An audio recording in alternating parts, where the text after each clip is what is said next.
Arthur, boa noite. Estamos hoje comemorando 115 anos do jornal Clarim, fundado por Caio Bachuto. Ele passou por uma série de coisas assim para entender por que havia necessidade de montar um jornal.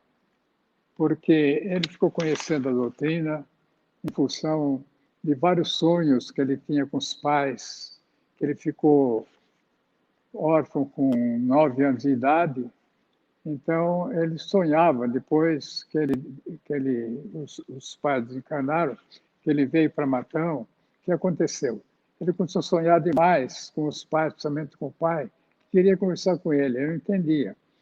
E, nesse período, por uma orientação de um entregador da farmácia e tudo mais, ele tomou conhecimento do espiritismo. E ele ficou sabendo que, inclusive, aqui em Matão, tinha umas pessoas que faziam umas reuniões, mas não era uma casa espírita, que não tinha casa espírita na época. E ele, com mais 2 companheiros, foram, então, fazer uma experiência. Se teria com isso, que eram 2 médios, se teria com isso a solução em procura do pai. E aconteceu o seguinte, ele frequentou umas 2, 3, e chegou a uma conclusão, com os 2 companheiros também dele, o seguinte, que está ficando muito caro essa situação. Por quê? Porque cada comunicação deles lá tinha que botar uma vela e fazer mais alguma coisa pequena. Então, está ficando caro essa brincadeira de acender vela sem lógica nenhuma. Então, a partir daí, é que vem a necessidade de fundar um Clarim. E por que o nome o Clarim? Porque o Clarim é uma coisa antiga, é um meio bom de comunicação. E isso, na realidade, surtiu um efeito muito grande, porque a história dele é muito importante, que tem um livro de nossa editora, que é Caio Bachuto, o Bandeirante do Espiritismo. Então, tem toda a relação sobre isso, mas o tempo é curto, também não tira competência para falar sobre tudo isso. Agora, eu vou passar a palestra para o José Luiz, o nosso presidente.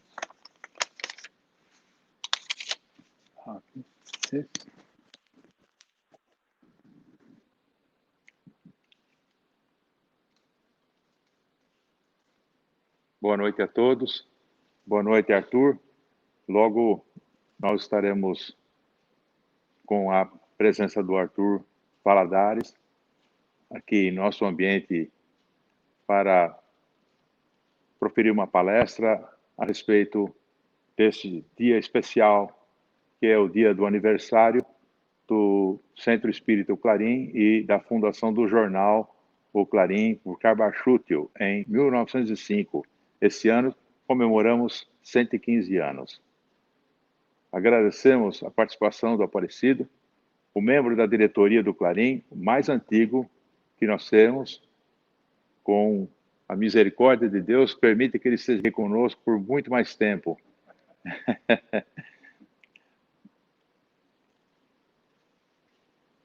Quero convidar a todos para se unirem a nós em prece de agradecimento,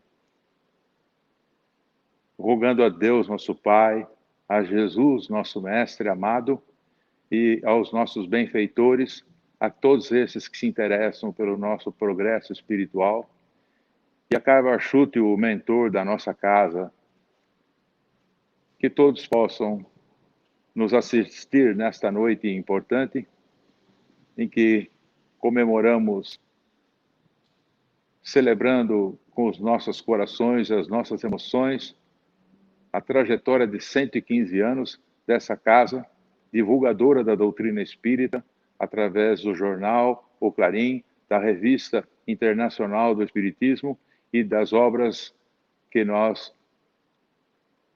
elegemos divulgar e promover, que estão 100% alinhadas com as obras dos espíritos que transmitiram a doutrina através de Kardec. Pedimos a vossa assistência nesta noite. Pedimos assistência em favor também do orador da noite, Arthur Valadares, que ele possa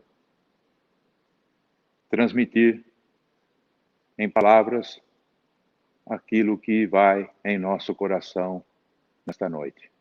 E vai também no sentimento que todos aqueles que nos precederam, de todas as diretorias anteriores a esta, os presidentes desta instituição, todos os colaboradores que por aqui passaram e deixaram a sua marca de amor, a sua marca de caridade, para que nos servisse como exemplo para seguirmos, e estamos seguindo.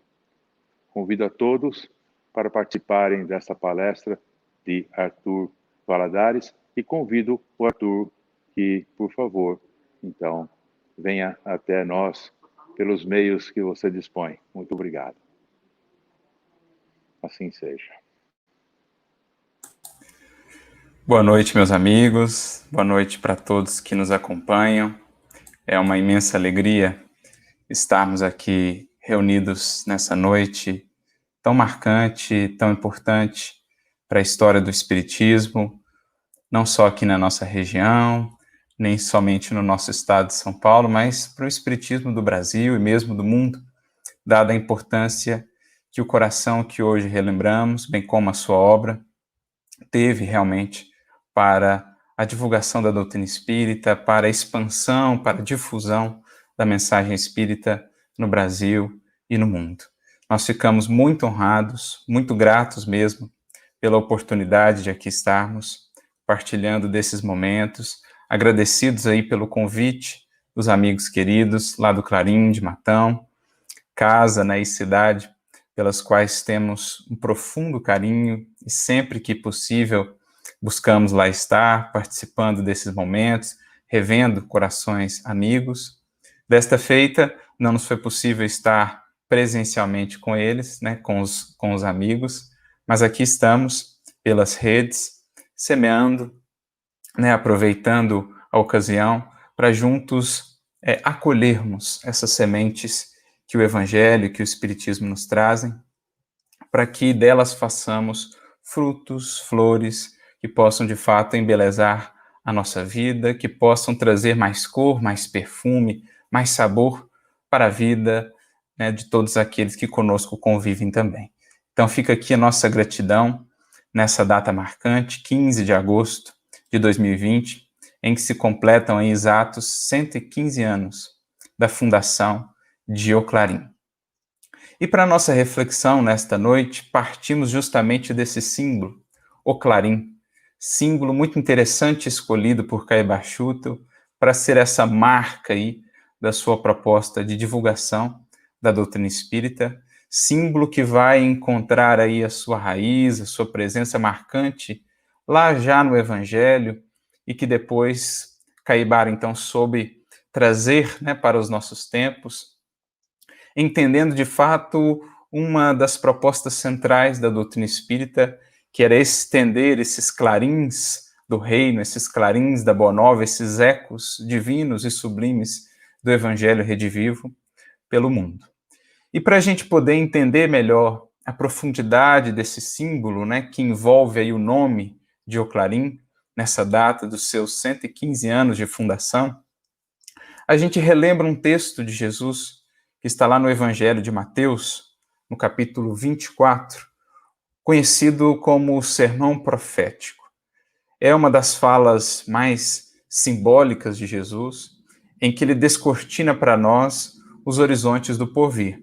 Naturalmente, né, repleta de símbolos essa fala, que demanda de nós aí chaves de entendimento, um esforço para a gente ir aos poucos compreendendo o que Jesus nos trazia, com o seu olhar de espírito puro, que devassava os séculos e conseguia divisar com mais clareza, né, os horizontes do porvir da humanidade.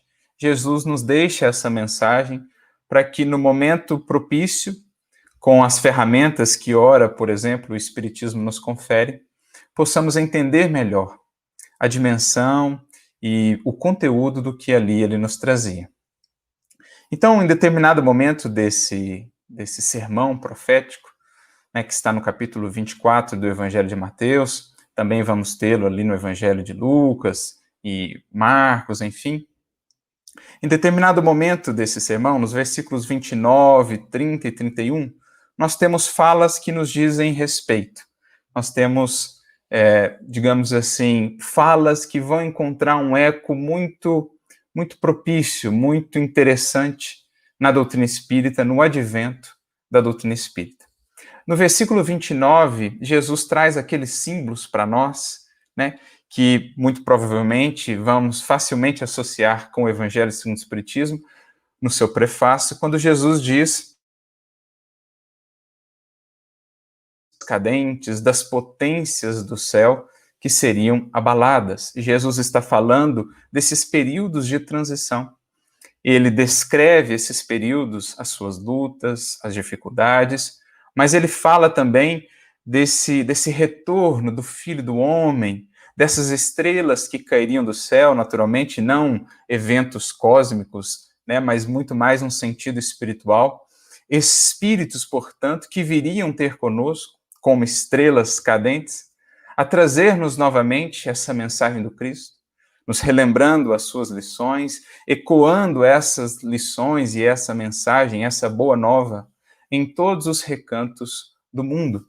É mais ou menos, ou é efetivamente, o cumprimento daquela profecia que outrora nos havia sido trazida por Joel, profeta, lá no capítulo 2 dos seus textos, dos seus escritos, no versículo 28, quando ele nos diz, né, que Deus, em determinado momento, derramaria o seu espírito sobre toda a carne. Os vossos filhos e filhas profetizarão, vossos velhos terão sonhos, vossos jovens terão visões.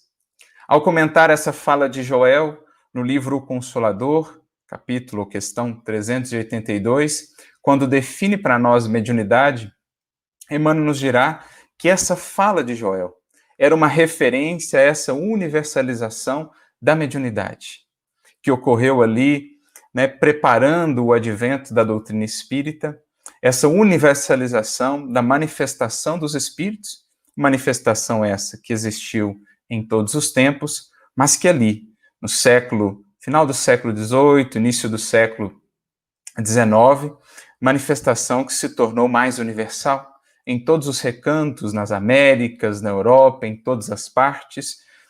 A presença dos espíritos se fez vista, se fez ouvida, se fez sentida. Eram, enfim, aquelas estrelas cadentes lá preditas pelo Mestre em Mateus 24, 29. Que depois, em o Evangelho segundo o Espiritismo, o Espírito de verdade, ele próprio nos diria que os Espíritos do Senhor, né, que eram essas potências, essas virtudes do céu que foram abaladas, que foram movimentadas pela ordenação do Senhor da vida, vinham então, quais estrelas cadentes, lançar novas luzes sobre o mundo. Vinham fazer ecoar as suas vozes, fazê-las ouvidas em todas as partes, as vozes do Consolador, as vozes dos imortais, despertando a humanidade terrestre para a realidade transcendente da vida. Justamente no momento em que a humanidade terrestre mergulhava nas sombras do materialismo, do niilismo, do negacionismo, né, do ceticismo mais ferrenho, eis então que os pórticos do túmulo se abrem, eis que os véus que nos separam da realidade espiritual se fazem rasgar e a mediunidade faz então esse portal por meio do qual os espíritos puderam se comunicar com a humanidade encarnada. Nascia assim a doutrina espírita, voltava ao mundo um cristianismo ressurgido das cinzas, o evangelho redivivo alcançava, enfim, os nossos corações. Então a gente logo percebe um vínculo muito estreito entre o prefácio de O Evangelho segundo o Espiritismo e aquilo que nós temos lá nesse sermão profético. É como se o Espírito de verdade, em nosso modo de ver o próprio Cristo, viesse então nos explicar com mais clareza aquilo que havia trazido para nós outrora na forma de símbolos, de figuras. Mas um versículo nos chama também a atenção e está mais diretamente relacionado com o nosso tema nesta noite, que é o versículo um pouco mais adiante, o versículo 31. No versículo 30, né, o Cristo fala desse retorno do Filho do Homem, que poderemos entender também num sentido simbólico, alegórico, esse resgate da figura de Jesus, do cerne das suas lições, do Evangelho. O Cristo que, por alguns, havia sido lançado, havia sido projetado à condição do próprio Deus, distanciando-o sobremaneira de nós, e que por outros, especialmente ali no século XVIII, XIX, havia sido transformado, né, num simples, digamos assim, humano, como todos nós. Claro, Jesus esteve encarnado como nós, partilhou da nossa experiência humana, material aqui, mas era um espírito puro, é um espírito puro, de virtudes, de grandeza, que não se compara naturalmente a nós outros, humanos ainda em jornada, né, em busca da ascensão que há de nos conduzir um dia à angelitude. São caminhos, portanto, que Jesus já percorreu há muito, já para além da angelitude, na condição de espírito puro, vinha ele ter conosco na condição também de mestre, de guia e de modelo. Não era simplesmente um filósofo, não era simplesmente mais um idealista, não era simplesmente mais um ser humano qualquer que havia encarnado no orbe. Era simplesmente o governador espiritual do planeta, que há mais de 4 bilhões de anos vem regendo todo esse projeto educativo e que vem, então, no momento julgado mais adequado, ter conosco. Então, Jesus, a sua imagem, o entendimento que tínhamos dele, estava aí em dois extremos, né? Nas nossas visões teológicas tradicionais, ele havia sido colocado muito distante de nós, na condição do próprio Deus. E, portanto, a sua mensagem se tornava, assim, muito mais difícil, de fato, né, de ser vivida, porque como viver aquilo que nos foi trazido pelo próprio Deus?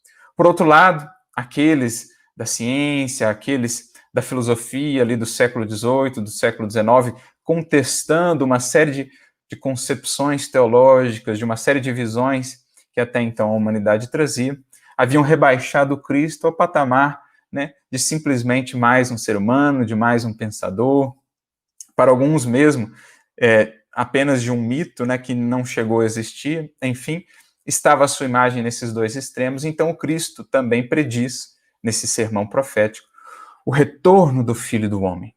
Vermos no Cristo a sua grandeza de espírito puro, mas não na condição do próprio Criador, do próprio Deus, um ser como nós, criado, mais experiente, mais avançado na caminhada e que vem nos ensinar, então, a como percorrer esses caminhos, mas não qualquer ser humano, não simplesmente mais um idealista, o Cristo, o mestre por excelência, o grande educador das almas, o divino médico de todos os espíritos, o sublime orientador de cada um de nós. É isso que a gente pode depreender desse versículo 30. Né? A gente vai percebendo a fala de Jesus, de fato, um caráter simbólico, um caráter alegórico. Mas, enfim, chegamos então ao versículo 31, Mateus 24, 31, quando Jesus nos diz, e aqui permitam-me ler, e ele enviará os seus anjos com rijo clamor de trombeta, os quais ajuntarão seus escolhidos desde os 4 ventos, de uma a outra extremidade dos céus. Mais uma vez, aqui, uma referência, né, simbólica a essa universalização da atuação dos espíritos, aqui chamados de anjos, né? A universalização da mediunidade, outrora predita por Joel, e que se cumpriu, como Emmanuel nos diz lá no Consolador, com o advento da doutrina espírita. Quando os espíritos, então, as vozes dos imortais se fizeram soar, se fizeram ressoar no século XIX e seguem ainda hoje, né, em todas as partes do Brasil e também do mundo, onde exista aí essa busca, seguem trazendo as suas orientações, trazendo essa mensagem de consolo, de esperança e de estímulo ao progresso lá do outro lado da vida, para que estejamos mais conscientes deste lado de cá, aproveitando o tempo, aproveitando a oportunidade que ora nos é concedida na presente encarnação, para que possamos de fato avançar, progredir, crescer, viver o Evangelho, cada vez mais em nossa vida. Então é isso que a gente vai depreendendo aqui, né? Esses anjos que entoaram, então, essas trombetas da Boa Nova, fizeram ecoar de volta no mundo os cânticos sublimes e inesquecíveis da Boa Nova, do Evangelho. Cânticos que o tempo não pôde abafar, é certo, mas dos quais a maioria de nós, seres encarnados, estávamos há muito esquecidos.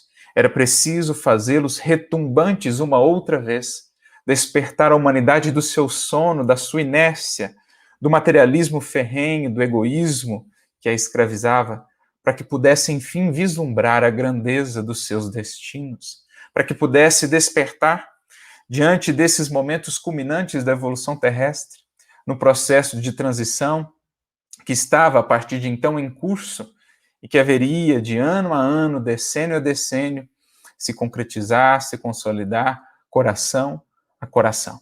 É com esse intuito que essas trombetas, esses clarins da Boa Nova, do Reino, fizeram-se mais uma vez ressoar, entoados pelos Espíritos enviados por Jesus para despertar a humanidade terrestre.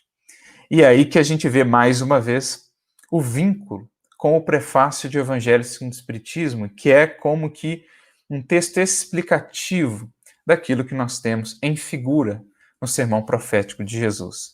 Em determinado momento, o Espírito de verdade nos dirá, quase que, né, num paralelo exato do texto que está lá no sermão profético, as grandes vozes do céu, os anjos, né, com as trombetas, as grandes vozes do céu ressoam como sons de trombetas, e os cânticos dos anjos se lhes associam. Olha, é a mesma frase, é a mesma orientação, é o mesmo sentido, só que agora mais claro, mais acessível, porque esse é também um dos objetivos do Espiritismo, tornar acessível, compreensível o que antes estava velado pelo véu, né, que estava ali oculto pelos véus do símbolo, da metáfora, da parábola. A doutrina espírita quer tornar tudo claro, quer rasgar esses véus e abrir de fato os horizontes do entendimento humano. E aí ele prossegue: nós vos convidamos, a vós, homens, para o divino concerto. Então, aquele divino concerto que se espraiou, né? Voltando lá ao versículo, aos quatro ventos e de uma a outra extremidade dos céus, os anjos que fizeram essas trombetas do reino, da imortalidade gloriosa a ressoar, vinham então nos convidar sob a batuta, sob a orientação do Espírito de verdade, o próprio Cristo, vinham nos convidar a fazer parte desse concerto divino, né, que é o grande chamamento a que a humanidade terrestre agora se vê chamada, se vê convidada, diante desse magnífico universo que nos cerca, que quanto mais o compreendemos, mais nos extasiamos com a sua grandeza.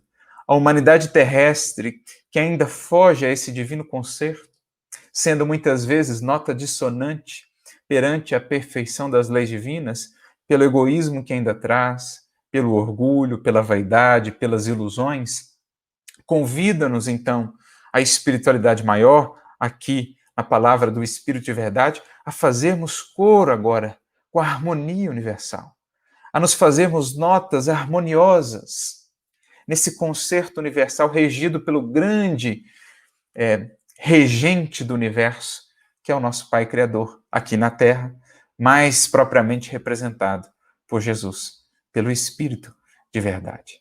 Esse é o grande chamado da regeneração. A humanidade até aqui, até então, revoltada, esquecida desses seus horizontes, dessa sua destinação tão bela e tão sublime, presa aos cativeiros do orgulho, do materialismo vão, do egoísmo feroz, ela é, enfim, convidada pela espiritualidade, que canta por toda parte as alegrias desse reino, as alegrias, as luzes e as bênçãos do porvir, desse mundo regenerado, pelo qual tanto se anseia, pelo qual tanto se tem esperado. Essa é a ideia. E ele então prossegue: tomai da lira, fazei uníssonas vossas vozes, ou seja, a fraternidade, o amor, a bondade, únicos caminhos, de fato, de harmonização, de unidade na diversidade, de união dos corações em prol dos valores universais e comuns, que devem ser os valores norteadores dessa nova humanidade. Fazer uníssonas as vozes não é nos tornarmos todos idênticos uns aos outros, mas sim encontrarmos aquilo que nos une, aquilo que nos unifica, aquilo que nos faz irmãos. E essa força é sempre a força do amor. Tomai, portanto, da lira, diz ele, essa lira do amor, essa lira do bem. Fazei uníssonas vossas vozes, não só entre nós, os encarnados, mas fazermos também uníssonos aos desencarnados, a esses espíritos que com as suas trombetas, que com os seus clarins, anunciam esse reino que há de se concretizar e que somos chamados a expandir no mundo a partir da nossa atuação, a partir dos nossos esforços. Estender esse cântico, fazer ressoar também esses clarins, anunciando novos tempos, relembrando os ecos indestrutíveis e imperecíveis da Boa Nova e do Evangelho de Jesus. Que num hino sagrado, elas, as nossas vozes, se estendam e repercutam de um extremo a outro do universo. Então, mais do que simplesmente expandir, e estender os ecos, as vozes dos imortais, somos convidados a fazer parte nós também, colocando as nossas vozes, as nossas possibilidades a serviço desse anúncio, a serviço desse despertamento individual e coletivo da humanidade para, enfim, novos tempos, para o reino tão esperado. Então, fazermos não apenas aqueles que falam dessa realidade, desse reino, mas aqueles que se fazem também instrumento da construção desse reino, daqueles que se fazem clarins, de fato, desse reino. Aqui, a partir dessa fala de O Evangelho segundo o Espiritismo, do prefácio, a gente consegue entender melhor aonde Caebar foi buscar aí essa sua inspiração. Nessas trombetas, nesses clarins, que o Espiritismo vem então fazer ressoar, cumprindo o que outrora foi predito pelo Mestre Divino, quando nos disse que enviaria então os seus anjos, que com rijo clamor de trombeta haveriam de convidar a humanidade a um novo tempo. Caebar Schulten entende então essa proposta e se põe logo a difundir essa mensagem, a difundir essas vozes, pelo Brasil e pelo mundo. Foi visionário, pensou muito além do seu tempo, investiu, deu tudo de si, tanto de recursos materiais como do seu suor, do seu sacrifício, das suas lágrimas, para que essas vozes pudessem ressoar, para que esses clarins, essas trombetas da espiritualidade pudessem fazer-se escutar em todos os rincões do Brasil e também do mundo. Esteve, portanto, antenado, foi visionário, correspondeu-se com o espiritismo lá da Europa, o espiritismo da França, correspondeu-se com vários tarefeiros aqui no Brasil, inovou, avançou, investiu, aperfeiçoou as técnicas de divulgação. Inicia ali com o Clarim em 1905, mas logo viriam aí a Revista Internacional do Espiritismo, as obras, enfim. É difícil mensurar o alcance dessa obra, que nos congrega aqui hoje, que nos faz assim relembrar com tanto carinho de tudo que foi de fato feito, de tudo aquilo que foi investido para que o Espiritismo pudesse levar, então, essas vozes da imortalidade aos corações em toda parte, em todo canto, trazendo-lhes esses ecos de esperança, esses ecos da Boa Nova. Essa é a proposta do Clarim, essa é a proposta desse Clarim que foi Caebar Schulten. Não alguém que apenas divulgou, mas alguém que fez-se também divulgação.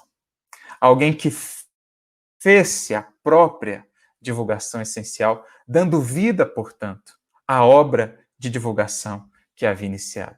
Porque se outrora, ou se agora é lembrado assim ainda com tanto carinho, é porque mais do que simplesmente palavras, mais do que simplesmente livros ou textos ou jornais, a sua obra foi marcada por vida, foi marcada por coerência, foi marcada por fidelidade, foi marcada por esses ecos que, por meio dele, puderam então ecoar, puderam então alcançar a tantas e tantas outras vidas, chamando-as a essa regeneração, chamando-as a essas realidades que a humanidade vivia àquele tempo e vive agora, as realidades da transição.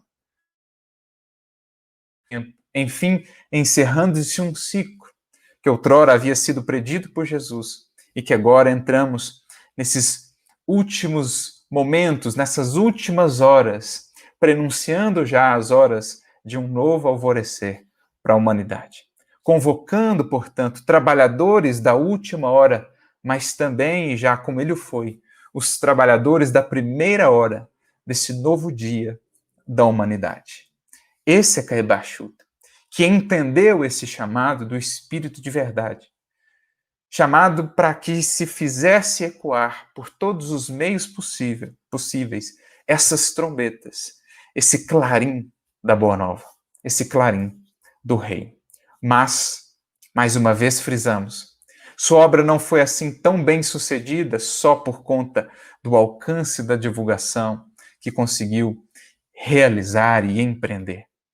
Ela tem, sim, a sua chave de sucesso naquilo que ele soube ser, como instrumento de divulgação do alto, pela própria vida, que se fez um clarim da Boa Nova. E aqui recordamos uma fala do apóstolo Paulo, que julgamos tenha muito a ver com a vida, com o testemunho de Caiba Chuta, e naturalmente que nos alcança também a nós, convidando-nos a repensar qual a nossa posição, qual o nosso proceder diante dessas realidades, diante desse chamado, para que incorporemos a esse grande cântico, a esse grande concerto divino. Uma fala do apóstolo Paulo na sua primeira carta aos Coríntios, no capítulo 14, lá no versículo 8, quando ele vai dizer assim: porque se a trombeta der sonido incerto, quem se preparará para a batalha? Então, uma fala muito interessante, né, do apóstolo Paulo. Se a trombeta der sonido incerto, quem se preparará para a batalha? O que ele quer dizer com esse sonido incerto?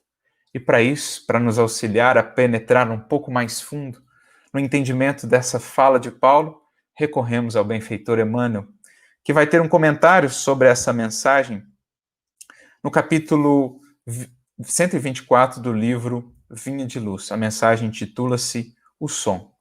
E ele comenta justamente esse versículo, 1 Coríntios 14, 8, convidando-nos a repensar, a aprofundar o entendimento acerca dessa trombeta que não pode dar o sonido incerto.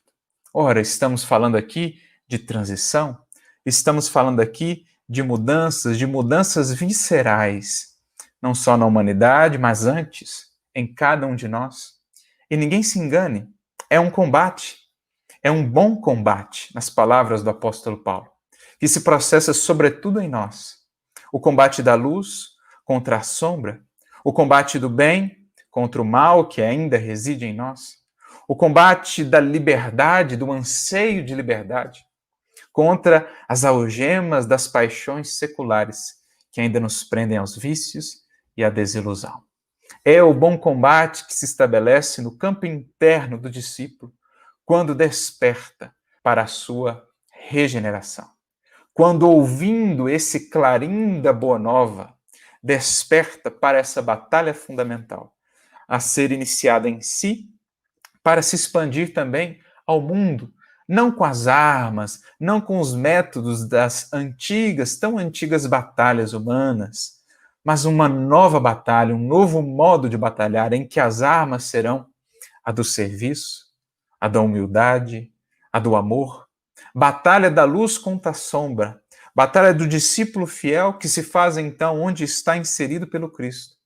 Uma influência positiva, sal da terra, luz do mundo, vencendo as sombras. Dirá Emmanuel em outro texto, no capítulo 94 do livro Fonte Viva, que o discípulo ativo, o cristão, é um combatente do Cristo contra o mal. Não recorre às armas humanas, aos métodos equivocados humanos. Recorre, assim, à armadura divina e às armas divinas.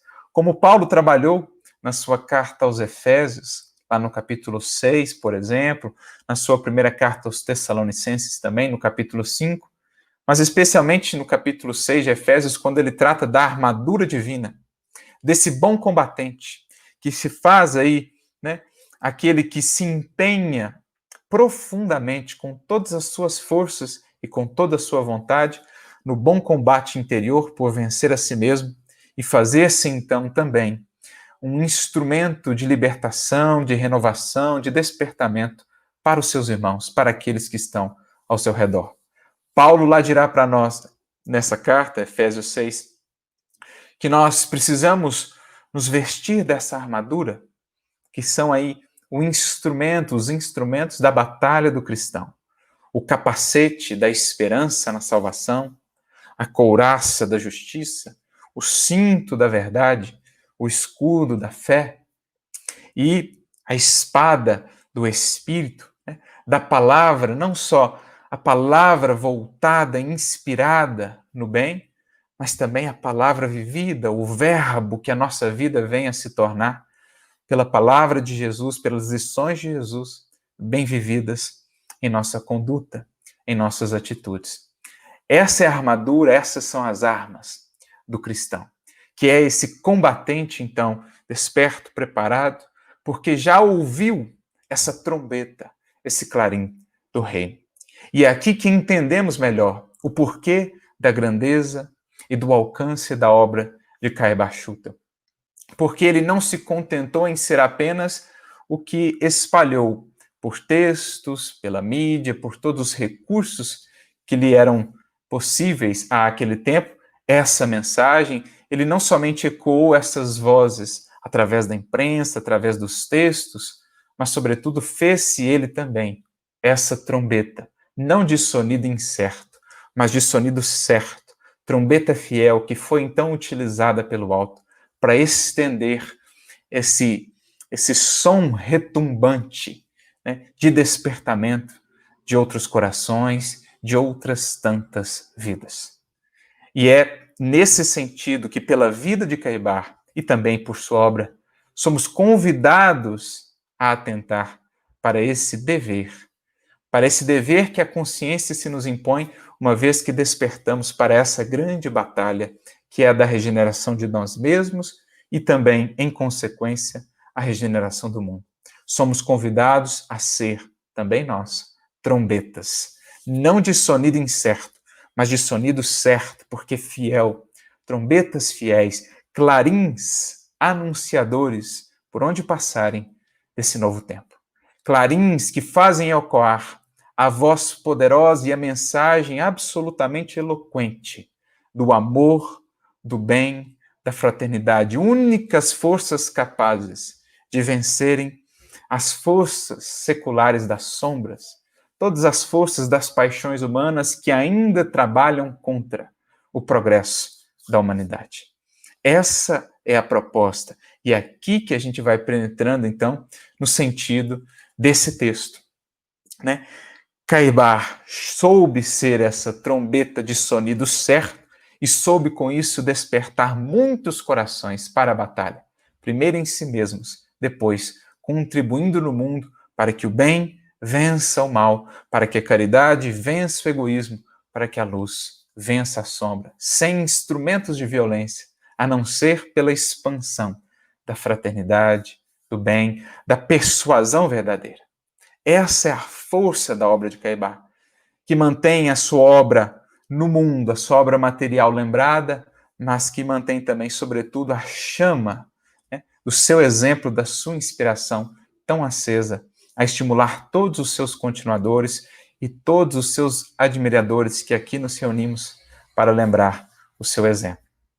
Soube ele ter aquela fé contagiante, que se fazia então persuasiva, né? Que envolvia os outros corações, como nos está dito lá no Evangelho segundo o Espiritismo, no capítulo 19, item 11, a mensagem de José, Espírito Protetor, quando fala da fé, mãe da esperança e da caridade, dessa fé verdadeira, ele então dirá para nós que essa fé, a fé verdadeira, a fé sincera, ela é empolgante, ela contagia, ela sabe encontrar sempre palavras persuasivas, ao passo que a fé aparente tem apenas palavras sonoras, ou seja, é apenas a trombeta de sonido incerto.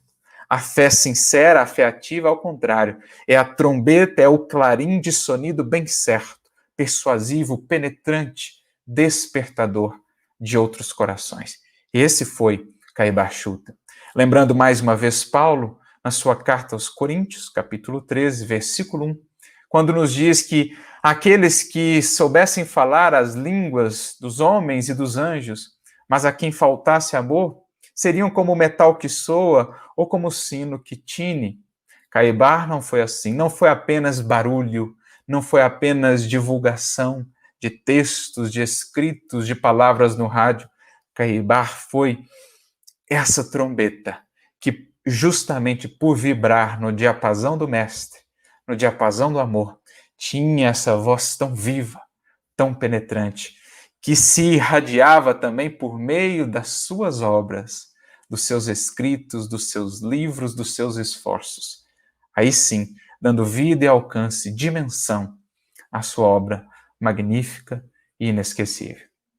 Por isso, nesse texto do livro Vinha de Luz, capítulo 124, em que Emmanuel comenta esse versículo, em determinado momento da mensagem, não vou lê-la toda, mas em determinado momento ele diz assim: toda modificação para melhor reclama luta, tanto quanto qualquer ascensão exige esforço. É imprescindível a preparação de cada um para a subida espiritual. Lembrando lá o versículo: quem se preparará para a batalha, se a trombeta der sonido incerto? É preciso demonstremos essa confiança no porvir, essa confiança no Cristo, que nos leva aí à fidelidade, que nos leva à vivência, que nos leva aos sacrifícios maiores que, caso venham a nos ser exigidos, para que essa mensagem possa se estender. Porque então, somente assim, que a gente vai realmente mostrar para os corações o quanto cabe a cada um de nós em termos de lutas, em termos de esforços, para vencer o antigo império do eu e do egoísmo em nós, abrindo-nos, enfim, a esse reino de Deus, anunciado pelos anjos, anunciado pelos espíritos lá com suas trombetas, com os seus clarins, anunciado este reino pelos imortais.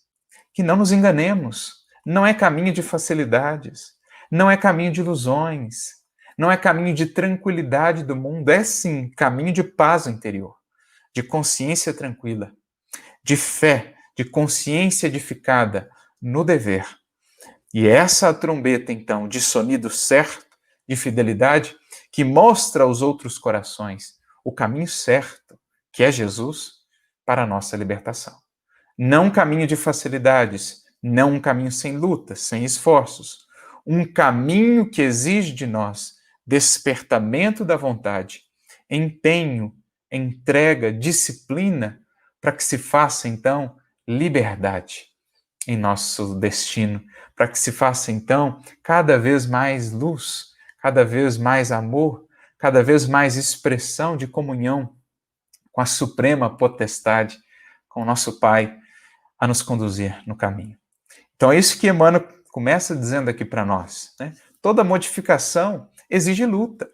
E só as vidas que bem travam essa luta, que bem travam o bom combate, que se mantêm fiéis mesmo em meio às maiores dificuldades, são essas as vidas que despertam outras vidas.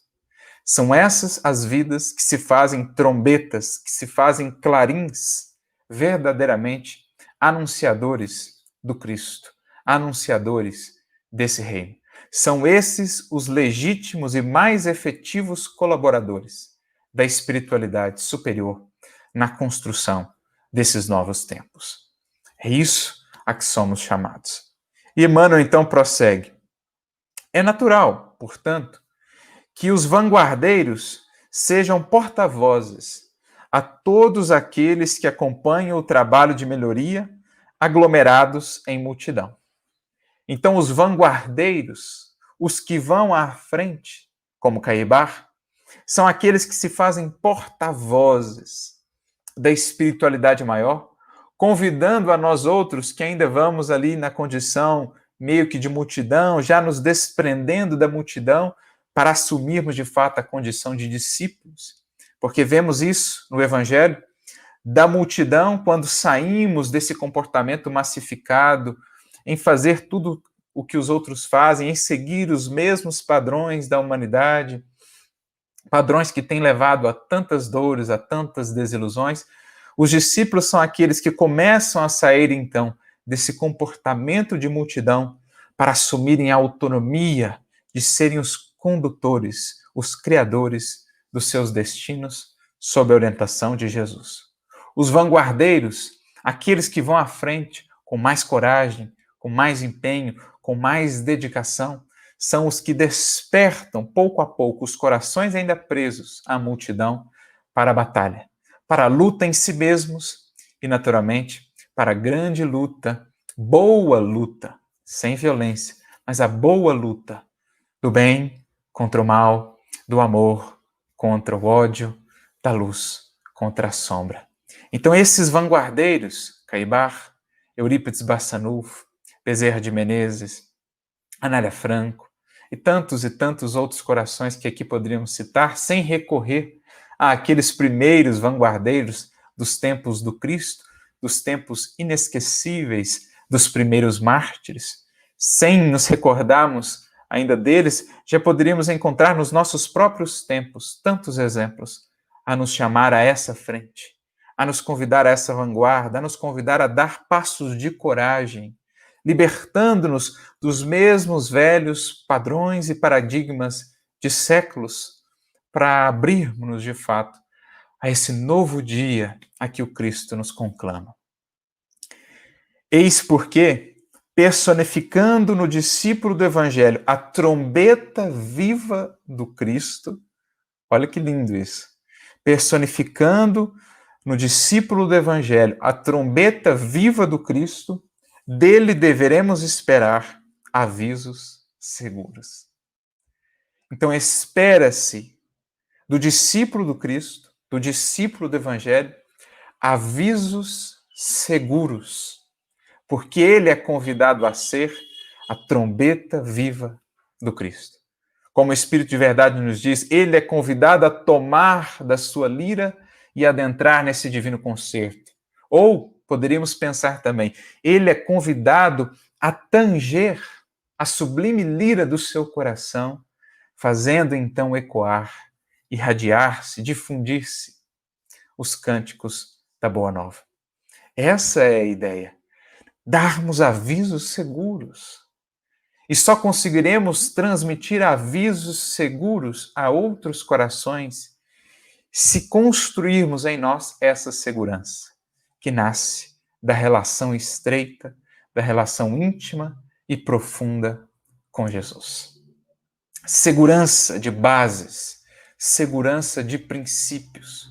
Jesus mesmo nos dirá ao final do Sermão do Monte, como nos dizer que aquele era o arremate imprescindível, absolutamente necessário de tudo que havia ensinado ao longo de toda aquela fala no Sermão do Monte. Jesus então diz: a quem compararei, aquele que ouve essas minhas palavras e não as pratica? Ao insensato, que edificou a sua casa sobre a areia, veio a tempestade, correram os rios, sopraram os ventos, e aquela casa então ruiu. Mas a quem compararei o homem sensato, que construiu a sua casa sobre a rocha, ou seja, fundamentos seguros. Quais os principais, os mais seguros fundamentos de nossa vida? Aplicação das palavras recebidas. quando elas se fazem então ecoar por meio de nós, quando somos nós a trombeta, o clarim vivo do Evangelho, eis então a fonte da segurança em nós para lidar com qualquer tempestade, com qualquer ventania, com qualquer dificuldade. E mesmo em meio a essas tormentas, como diz aqui Emmanuel, transmitir avisos seguros aos corações que seguem perdidos, que seguem desalentados, que seguem abatidos, desesperançados, como nunca. Nesses momentos mais desafiadores da transição, nós, cristãos, discípulos, somos convidados a nos espelhar no exemplo desse que foi o clarim vivo do Evangelho e entoar avisos seguros, transmitir segurança, transmitir confiança, transmitir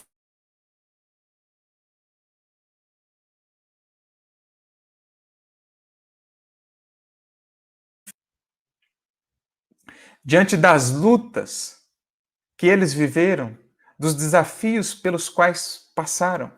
Quando deles nos recordamos, é isso que brota em nosso coração. Fé, esperança, confiança, certeza nesse porvir, no amparo do alto, no amparo do Cristo. Por isso ele diz, segue dizendo, Emmanuel, em quase todos os lugares observamos os instrumentos de sons incertos, que dão notícia do serviço a fazer, mas não revelam caminhos justos. Ou seja, Emmanuel está a nos dizer que existem muitas trombetas falando do Cristo, falando do Evangelho, mas com sonido incerto, porque mostram caminhos que não percorrem, falam de caminhos, falam de posturas, falam de vivências que não têm buscado incorporar em si mesmos. Emmanuel mesmo nos dirá, em um outro texto seu, que o bom conselho, sem o bom exemplo, é como uma nota promissória sem crédito, destinada a ser protestada aí nos tribunais da vida. É preciso saber congregar as duas coisas, e foi o que Caibar tão bem soube fazer, falou do Cristo, falou do Evangelho, falou do Espiritismo, para todos os cantos, para o Brasil, para o mundo, pelo rádio, pelo jornal, pelo livro, pela palavra falada, pela presença, pela conversa, mas, sobretudo, falou desse Evangelho, pelo exemplo de sacrifício, de renúncia, de entrega, de caridade, traduzida no seu amor pelos aflitos, pelos pobres, pelos necessitados, pelos animais, por toda a humanidade. Ele se doou de vida, de coração, de alma para esse propósito. Por isso, transmitiu esse aviso tão seguro, que segue ecoando, né, clarinadas que seguem vibrando na psicosfera, na atmosfera da humanidade, sobretudo de nós aqui, espíritas, nos influenciando e nos estimulando a avançar e a progredir. Mas, diz-nos Emmanuel, estão repletas as fileiras do cristianismo e do espiritismo de trombetas de sonido incerto. Cabe a cada um de nós refletir e se perguntar: como está o meu sonido? Que mensagem tenho transmitido, não só pelo que tenho falado, mas, sobretudo, pelo que tenho mostrado no momento da prova, no momento do testemunho. Na maioria dos núcleos do cristianismo renascente, deparam-se-nos trabalhadores altamente dotados de luz espiritual, porque já recebemos muito, de fato, que duvidam de si mesmos, companheiros valiosos, cuja fé somente vibra em descontínuas fulgurações. Então, velas muito oscilantes, que não se mantêm acesas, que se apagam muitas vezes diante da primeira brisa, do primeiro vento que vem a soprar. É necessário compreender, porém, que o som incerto não atende ao roteiro exato. Então, o som incerto, né? O sonido não claro, não coeso, não feito a plenos pulmões, a vida que não é vivida em Cristo a plenos pulmões, ela não consegue penetrar, contagiar e erguer o ânimo dos combatentes do bem, dos combatentes do amor. Não consegue fortalecê-los para a vitória sobre si mesmos, estimulá-los, ao passo que trombetas assim tão pujantes como Caibar, como Eurípides, souberam e sabem ainda nos elevar ao plano do bom combate, ao ânimo necessário para vencer, não no mundo, mas para vencer o mundo, como Cristo nos convidou a fazer. Serve para despertar, mas não fornece orientação. Os aprendizes da Boa Nova constituem a instrumentalidade do Senhor. Sabemos que, coletivamente, permanecem todos empenhados em servi-lo.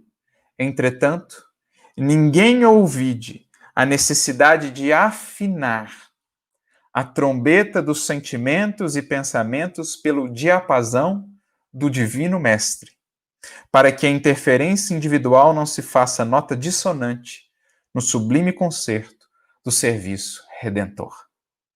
Afinar a trombeta dos nossos sentimentos e dos nossos pensamentos pelo diapasão do Divino Mestre, a fim de que os ruídos internos das nossas paixões, das nossas ilusões, do nosso orgulho, do nosso egoísmo, não venham a comprometer a claridade, a suavidade, a beleza divina da trombeta, da voz, do cântico, da imortalidade que por nós quer ecoar e alcançar outros corações. Assim fez Caibar. Ao longo de anos e anos de trabalho, de muitas décadas dedicadas ao serviço pela causa espírita, pela causa do Evangelho, soube ele cada vez mais afinar o diapasão ou os seus sentimentos e os seus pensamentos pelo diapasão do Divino Mestre. E com isso nos legou também orientação, nos legou lição, nos legou exemplificação, para que possamos, bebendo dessas fontes e inspirando-nos nesse exemplo, também dia a dia, nos afinar cada vez mais com Jesus, com o diapasão do Mestre, para que ele possa nos utilizar no reduto do lar, no trabalho, seja onde for, para fazer ecoar a sublime mensagem da Boa Nova.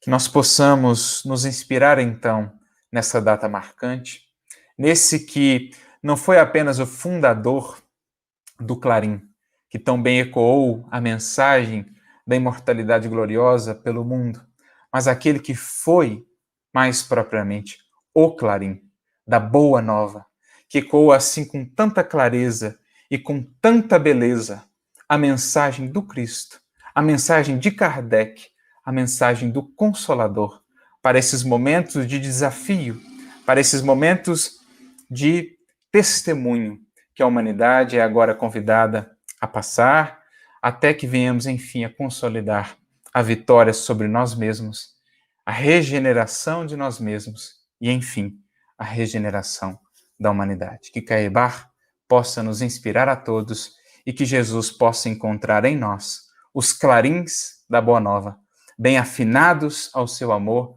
bem entregues e dedicados à sua causa, para que então possa ecoar e difundir pelo mundo a eterna e sublime mensagem do Evangelho e do Consolador.